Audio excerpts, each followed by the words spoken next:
2026 is around the corner, and honestly, by the time you're listening to this, it might already be 2026, which just sounds crazy to me. Time is flying. I mean, 2020, I feel like was such a big milestone, and that was 6 years ago? Like crazy. But not only is time flying, the wedding world is shifting as well. Design trends are changing, guest expectations are changing, and luxury weddings are evolving in a big way. If you're planning a 2026 wedding or maybe even a 2027 wedding, this episode is for you and it's your inside of what's coming. So let's dive in. Welcome back to the Wedding Buzz. I'm Sydney. I'm a wedding planner in South Florida, but I will do weddings anywhere that you want to take me. I love to specialize in elevated, emotional, and design-forward celebrations. Today, we're talking about all things 2026 wedding trends. What's in, what's out, and what will still feel beautiful 10 years from now, 20 years from now, because you don't want just the new trendy thing. You want to love your wedding forever. So what's in? Intimate and elevated celebrations. The biggest trend coming is smaller guest lists with bigger experiences. I've already seen this past year. I've had a lot of micro weddings. They're very popular. People are like, wait, we don't need to feed 300 people. Let's feed 20, 30, 40 people and, spend our money on things that we really want. It's not about the size of the wedding anymore. It's about the experience. It's the depth of the experience. Couples want connection over crowd size. Weekend-long celebrations, welcome dinners, recovery brunches. Instead of a 6-hour wedding, it's a 3-day memory. It's a whole experience. It's a whole vacation. It's not just a few hours and done. It's, from the moment people, come into town to leave town, it's a whole experience, which I love it. Sounds great. This is luxury. Time with your people. It's personalized and an event that feels like you, not just a production line. The next thing that's really in is bold sculptural design. 2026 is bringing bolder design choices. Think richer color palettes, sculptural florals with shape and movement. I saw this beautiful bar design. It had these flowers that I don't even know how to explain it, but these flowers that went all across the bar and then down and just shape and movement is a good way to explain it. It's just gorgeous. Draping is so popular. Modern draping is really coming in. Editorial stationery and pieces that feel artistic and not just like a Pinterest copy. I love this direction. It's not about clutter. It's about impact. One striking moment done well feels more luxurious than 9 competing small little ideas. We don't need the koozies and the this and the that and a bunch of junk that you panic ordered. Intentional statement pieces really go a long way. Old world romance in a modern way is also coming back. Nostalgia is back, but elevated. Heirloom details are really beautiful. Classic silhouettes, family traditions reimagined, and vintage inspiration with a clean, modern design is so popular. It's coming back. We want to honor old traditions and vintage inspiration, but with a modern twist. And clean, I feel like, is really a way to explain it. I know we've all heard clean girl makeup for a while, which I don't know if I love that one. I like a little bit more glam, but I feel like doing, traditional, nostalgic, but with a modern, clean twist is really in. I love it. Timeless design is the new trend. It photographs beautifully now and it ages well later. Weddings as experiences is in. I just kind of touched on this. Experiences is everything in 2026. Couples aren't planning just a little party. They're planning an atmosphere, a great flow, great music direction, warm lighting, comfort, hospitality. The goal is our guests felt something. Our guests had a good time. It was impactful. This is where luxury lives. Not just the price tag, but in the feeling. All right. What's out? Let's talk about what is out or fading for 2026. Big weddings by default, and this is not a hate on big weddings. I still love big weddings. They can be beautiful and fun, but I definitely see them not as often. The 300-person wedding, just because that's how it's done, is fading. People are trying to get a lot more intentional. I also don't want this to derail you from having a big old party and inviting all your long lost cousins because it can be fun, but only if that's what you want to do. Don't feel pressured to do it if you don't want to do that. If budget is a big thing, maybe do a smaller wedding and make that really impactful rather than inviting everyone you've ever met. But on the flip side, some people don't care about the design of the wedding. They just want a giant party. And if that's the case, do that too.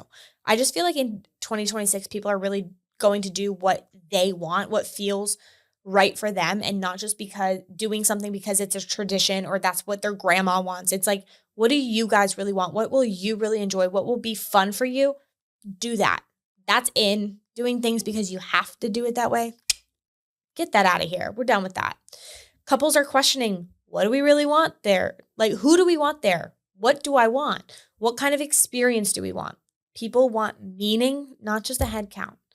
I'm seeing guest lists shrink and budgets reallocated to quality. And I really like that. Matchy-matchy wedding parties are kind of out. The identical bridesmaid look, the coordinated everything. It's just not the vibe anymore. People want a little bit more raw, more realistic. Think about why like TikTok is so popular because it's not as polished. It's not perfect. People love seeing the behind the scenes, raw, real. And I feel like, of course your wedding, you don't want that to feel like behind the scenes, raw, real, but the perfect matchy-matchy is kind of out and a little bit more personality is in. They want individuality, personality, comfort, and real style, not forced uniformity. When people feel like themselves, they look better, they move better, and the photos reflect real connections. This isn't just a production. We want a fun, seamless, beautiful day that feels real. What is timeless? Let's talk about what's timeless versus trends. Trends are fun, but let's talk about what will always be beautiful. Intentional ceremony design, warm, layered lighting, emotional storytelling, comfortable seating. Comfortable. People want to be comfortable. A thoughtful timeline with smooth transitions. That's always going to be in, let me tell you. From a planner's view, smooth day, good timeline. That'll always be in style. Music that guides the night, personal touches that reflect your story, quality florals over quantity, and hospitality over show. This isn't Broadway. We're not performing. Maybe serve, not you yourself as the bride or groom, but, serve your guests, make them feel like they're in a really comfortable space over just flashy show. No matter the year, luxury is a feeling and it's always going to be in. So, how to use trends wisely. Here's some real advice. Use trends as inspiration, not instructions. Pick 1 or 2 moments to explore something new, then anchor your design in what feels personal and meaningful. Your wedding should look like you, not like a trend report from the internet. Okay? Yes, I love big, beautiful weddings and design focus and publications and all of that. But at the end of the day, your wedding needs to feel like you and figure out what matters most to you. That's always going to be in. You're not going to look back 10 years from now and be like, what the heck did we do? If it's really special and meaningful to you, you'll love it. Ask yourself, will I still love this in 10 years? Does this feel like us? Why are we choosing this? If the answer is because it's trending, rethink it. Rethink it. If the answer is because it's a trend, maybe you don't want to do it. If it happens to be trending and you're like, that is exactly what I've been looking for, like that is perfect. Okay, maybe do it. I'm not hating on trends. I just don't want it to suck you away from the meaning of the day. So, a little speedy round of some of my personal predictions for 2026. Intimate destination weddings, long weekend experiences, deep color palettes like wine, olive, caramel, midnight. I feel like that's going to be really in. Sculptural florals, fewer flowers, maybe a bigger impact. You don't need flowers everywhere, but a few statement pieces. Editorial invites with modern typography. Live music moments. We love, oh my gosh, I love when you have like a DJ and then there's also like a saxophone player or live musicians. There's these like twin violin players and they are so fun. It creates a moment. I think that that's super in. Custom scent experiences. People don't often think about what things smell like, but it does set the mood. Interactive food and cocktail setups. People love stations. They love interactive experiences. And ceremonies that feel like theater, intentional, emotional, unforgettable. And I don't mean like ceremonies that feel like, again, like a Broadway production, but just like intentional, emotional, and unforgettable. I think that that's really in. Like, why are we doing this? What's the meaning here? 2026 is shaping up to be such an exciting year for weddings. I have a bunch of weddings that we're planning that I'm super excited for. There's more intention, there's more personality, there's a deeper focus on the guest experience. And if you're planning a wedding for next year, build something that feels like you, not just what's trending. If you want support designing a celebration that feels current and timeless, reach out. Let's chat. I would love to help you. Thank you so much for listening to The Wedding Buzz. Subscribe, leave a review, and share this episode who is newly engaged.